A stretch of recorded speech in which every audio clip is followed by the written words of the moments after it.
आज की मुरली का शीर्षक है मीठे बच्चे शिव बाबा की याद में सदा हर्षित रहो। क्या कहा? शिव बाबा की याद में सदा हर्षित रहो। कैसे रहेंगे हर्षित? शिव बाबा की याद कैसे आएगी? बाबा की याद में रहेंगे तो बाबा की याद में रहेंगे तो बाबा की याद आएगी। प्राप्तियों को याद करेंगे तो बाबा की याद आएगी। वर्तमान में जिएंगे तो बाबा की याद आएगी। वर्तमान में जिएंगे तो बाबा की याद आएगी। भाग्य को याद करेंगे तो बाबा की याद आएगी। भाग्य विधाता की याद आएगी। और कहाँ से आया हूँ, किस लिए आया हूँ, ये अगर मन में चिंतन चलता रहे तो भी याद आएगी। हाँ, जीवन का उद्देश्य क्या है संगम के लिए इसकी कौन याद सा रहे तो भी याद आएगी कि हमें कौन सा समय चल रहा है ये। जीवन का लक्ष्य अभी पता लगा है। पहले तो कोई पता था जीवन का लक्ष्य क्या है? खाओ पियो मौज करो। अब बाबा ने बताया तुम्हें तो नर से नारायण, नारी से लक्ष्मी बनना है। अगर ये लक्ष्य भी याद होगा तो तुम्हें हर्षित मुख रहेंगे, खुश रहेंगे। और मनुष्य की कामना भी यही है कि मैं ऐसा खुश रहूं कि इस तीनों काल में खुश रहूं, मेरे जीवन में कभी कोई दुख आए ना। यही है ना इच्छा। यही सोचते हो बीच बीच में दुख आता रहे। क्या चाहते हैं? सदा सुख। सदा सुख। जो सुख को चाहे सदा शरण राम की ले। लेकिन अगर आपको सदा सुख चाहिए, सदा खुशी चाहिए, तो परमात्मा की शरण में जाना पड़ेगा। क्योंकि ये खुशी दुनिया में स्थायी खुशी मिल नहीं सकती, इंद्रियों के द्वारा स्थायी खुशी मिल नहीं सकती। क्योंकि इंद्रियां सीमित है और उनके विषय भी सीमित हैं। जो सीमित विषय हैं, सीमित इंद्रियां हैं, उनसे असीमित सुख शांति की प्राप्ति नहीं हो सकती। तुम्हें इंद्रियों से परे जाना होगा, अतीन्द्रिय में जाना होगा, तभी अतीन्द्रिय सुख की हमें प्राप्ति होगी। बाबा की याद, बाबा ने कहा ना, बाप की याद में रहो तो हर्षित रहेंगे। सबसे बड़ी बात होती है कि जैसे हम कल परसों भी बात कर रहे थे कि वैरायटी चाहिए मनुष्य को। क्या चाहिए? नया नया और नया और नया। कोई भी नई चीज आती है ना मार्केट में, सारे लोग दीवाने हो जाते। नए की खुशी है। किसी के घर में नया बच्चा आ गया तो खुशी है। कोई नया मकान बनाने लगा तो खुशी है। जहाँ भी नयापन होगा वहाँ पे खुशी होगी। आपकी प्रमोशन होगी जॉब में, है ना, नई जिम्मेवारियाँ मिल गई तो खुश होता है आदमी। तो जहाँ जहाँ नया आता है जीवन में हम प्रसन्न रहते हैं। फिर वही बासा बासा आता रहे रोज की रोज तो जीवन बोरिंग सा हो जाता है। तो सदा अगर हम चाहते हैं कि हर्षित रहें, उसके लिए जो सबसे जरूरी चीज है वो है कि भगवान को अलग अलग रिश्तों से याद करो। आज जैसे हम लोग ज्यादातर सारे किसी रिश्ते से याद करते हैं? बाप के रिश्ते से। कभी टीचर बैठ के नहीं किया, कभी सतगुरु बैठ के नहीं किया, है ना, कभी साजन बैठ के नहीं किया, कभी सजनी बैठ के नहीं किया, कभी तो आते हैं इन रिश्तों में भी। कभी बेटा समझ के नहीं किया। बेटा तो कोई बनाता ही नहीं ना।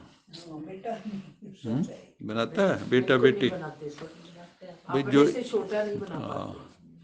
जितने भी बाबा कहता है ना, बेटा बनाओगे तो फिर खर्चा ज्यादा है। वो तो हिस्सा मांगेगा अपना। मान लो 2 बेटे हैं आपके, वो संपत्ति के मालिक हैं, और तीसरा शिव बाबा को बना लिया तो उसको नहीं दोगे उसका हिस्सा। तो इसलिए हम बनाते ही नहीं, कि नहीं? तो सर हम पिता इसीलिए बनाते कि हमें वर्षा मिले उसकी दौलत। लेने लेने आता ना हमें।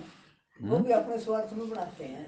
हाँ, यहाँ भी जो हम देते हैं वो लेने के लिए ही देते हैं, उसको हम देना थोड़े कहेंगे। वास्तव में तो लेने पे नजर है। हर जगह स्वार्थ है। मनुष्य स्वार्थ के बिना रह ही नहीं सकता। हर जगह अपना फायदा सोचता है, फिर करता है। जैसे किसी को अभी भगवान को याद करा कर, क्योंकि क्या फायदा है?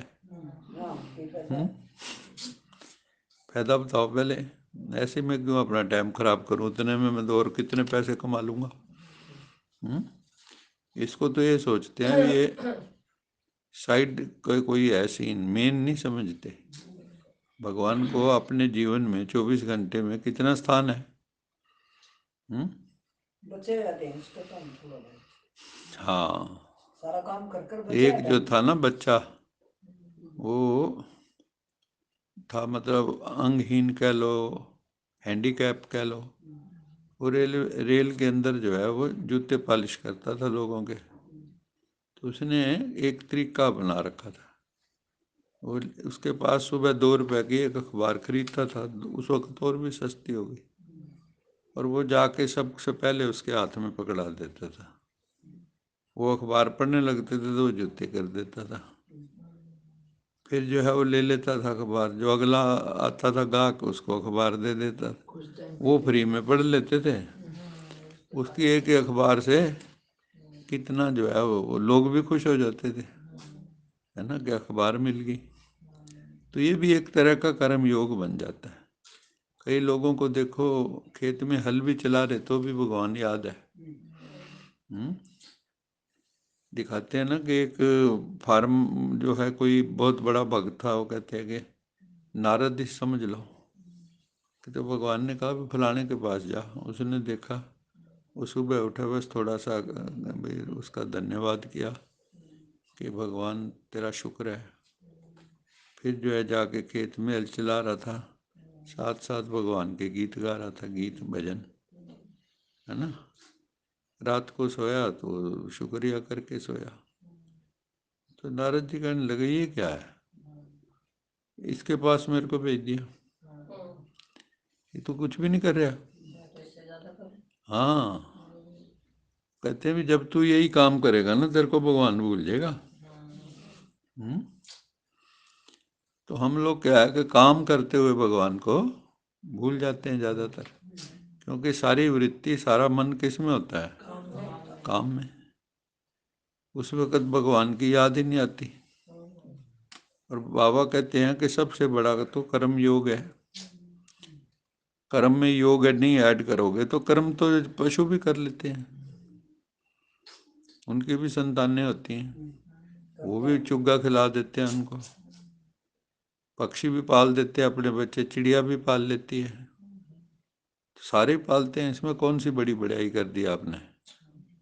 आपके पास इतनी सुंदर बुद्धि थी, उसका क्या प्रयोग किया? अच्छा, मीठे मीठे सिक लदे बच्चों प्रति माता पिता बाप दादा का याद प्यार। गुड मॉर्निंग रूहानी बाप की रूहानी बच्चों को नमस्ते। हम रूहानी बच्चों की रूहानी माता पिता बाप दादा को याद। गुड मॉर्निंग, गुड नाइट और नमस्ते। सदा रहो हंसते, कहीं नहीं बसते, बन जाओ फरिश्ते, बांध लो अपने बस्ते, चलो प्रभु के रास्ते। वाहिगुरु जी का खालसा, वाहिगुरु जी की फतेह। बोल साचे दरबार की जय। लोका समस्ता सुखिनो भवन्तु। लोका समस्ता सुखिनो भवन्तु। लोका समस्ता सुखिनो भवन्तु। ओम